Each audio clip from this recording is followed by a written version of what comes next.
Hello नमस्कार साथियों। UP PET 2026 के लिए विज्ञापन जून माह में संभावित है। आपको बताते चले कि यूपी पीईटी 2025 से लगभग 16,000 पदों पे वैकेंसियां ऑनगोइंग हैं। तो क्या आप इन वैकेंसियों का पार्ट नहीं हो पाए तो आपके लिए मौका है कि पीईटी 2026 में पार्ट लें आप।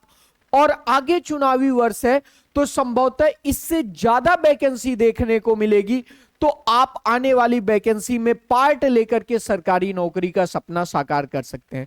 सबसे पहले हम बात करें कि यूपी पेट आखिर है क्या, तो मैं आपको बताता चलूं साथियों कि यूपी ट्रिपल एससी द्वारा यह एक एग्जाम कराया जाता है ताकि जो मुख्य परीक्षा हो उसमें भीड़ कम हो। इसी के स्कोर कार्ड के आधार पे आपको क्या मिलता है, जो पदों के सापेक्ष आपको वैकेंसी देखने का मौका मिलता है। अगर यूपी ट्रिपल एससी पेट परीक्षा की बात करें तो इसका आयोजन प्रत्येक वर्ष होता है और इसके सर्टिफिकेट की जो वैलिडिटी है वह 3 वर्ष होती है। इसके बाद जब कोई भी वैकेंसी आती है तो मुख्य पद के लिए, जो मुख्य वहां पे जितने पद होते हैं उसके लिए पेट के स्कोर के आधार पे कट ऑफ निर्धारित किया जाता है और वहां से मुख्य परीक्षा में भीड़ कम हो जाती है।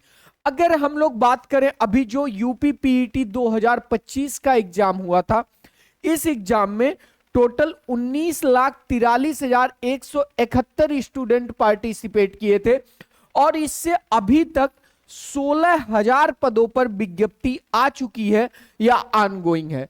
अगर इस सर्टिफिकेट की बात कर ले तो इस सर्टिफिकेट की जो वैलिडिटी सरकार द्वारा निर्धारित की गई वह 3 वर्ष है। अब बात आती है क्या यूपी पीईटी 2025 के बच्चे यूपी पीईटी 26 देंगे? अगर यह 3 वर्ष के लिए वैलिड है तो मेरी बात समझिएगा, जब कोई वैकेंसी आती है तो उसमें पदों की संख्या जितनी होती है उसके सापेक्ष आपको यूपी ट्रिपल एससी पीईटी की कट ऑफ निर्धारित की जाती है कि कौन सा बच्चा पीईटी के में कितना स्कोर है जो इस मुख्य परीक्षा को दे पाएगा।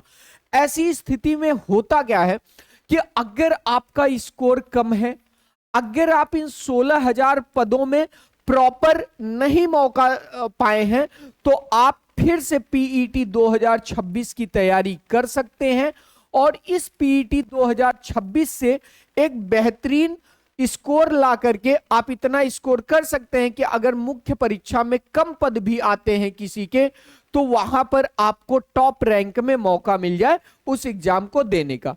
अगर मैं बात करूं यहां पे पीईटी 2025 से, तो अभी तक इसमें जो 16,000 पद निकले हैं इसमें 7,994 पद आपके राजस्व लेखपाल के हैं जिसकी आगामी परीक्षा मई में होनी है। इसके बाद कृषि प्राविधिक सहायक के पद आए, 2759 पद आए। उसके बाद सम्मिलित अवर अधीनस्थ स्नातक स्तर के 2285 पद आए। इसके बाद अगर हम लोग बात करें सहायक सांख्यिकी अधिकारी के 929, आबकारी सिपाही के 722, सहायक बोरिक टेक्नीशियन के 402 और फार्मासिस्ट के 550 पद आए। ये सारी वैकेंसियां ऑनगोइंग हैं। ऐसी स्थिति में चूंकि 2027 में चुनाव है साथियों, 2027 में चुनाव है, तो 2027 में अगर चुनाव है तो यहां पे अगर 16,000 पद आए हैं तो उम्मीद की जाती है कि पीईटी 2026 से 16,000 से ज्यादा वैकेंसी की 2026 से 16,000 से ज्यादा वैकेंसी की सरकार से उम्मीद की जा सकती है।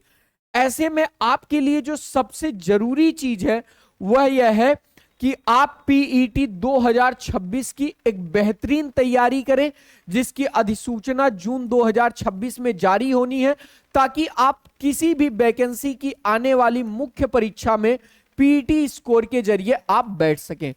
अगर आप सेलेस क्लासेज के थ्रू तैयारी करना चाहेंगे तो कमेंट बॉक्स में अपनी राय दीजिएगा।